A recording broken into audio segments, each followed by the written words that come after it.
Ginahasa na pinatay pa umano ang 10 taong gulang na batang babae sa Pangasinan. At ang itinuturong suspect, kapitbahay pa nila. Nakatutok si CJ Torida ng RTV Balitang Amyanan. Hindi mapigilang maluha ni Aling Marita tuwing naaalala ang sinapit ng kanyang 10 taong gulang na anak na si Princess. Gabi noong Sabado, nang utusan umano niya ang anak na bumili ng diaper. Bumalik ito sa bahay pero muling nagpaalam para lumabas. Nagtahan ng sublay. Hindi na siya bumalik. Hinihintay namin. Hindi pa masyadong gabi noon. Hindi pa kami natulog. Nakaturog. Linggo na ng umaga nang matagpuang bangkay na ang biktima sa isang maisan, di kalayuan sa kanilang bahay.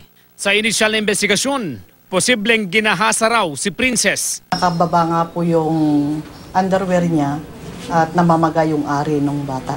May nagkalat pang dugo sa crime scene. Nasuga na, madam. May sugat siya, madam. Saang parte? Titingad na, madam. Dito sa may leeg. Sinakal siya? Sinakal. Dito sa pisngi at sa may ulo. Anong dahilan ng sugat sa ulo? Pinukpok ng hollow blocks na parang ganito. Inaresto ng autoridad ang kapitbahay ng biktima na si Raymond Serame. Siya raw ang itinuro ng kapatid ng biktima na huling nakasama ni Princess. Ang kwento, ma'am, Hindi totoo yun, ma'am.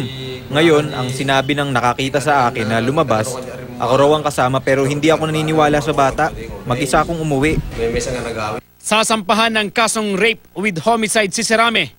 CJ Torida, nagkatutok, 24 oras.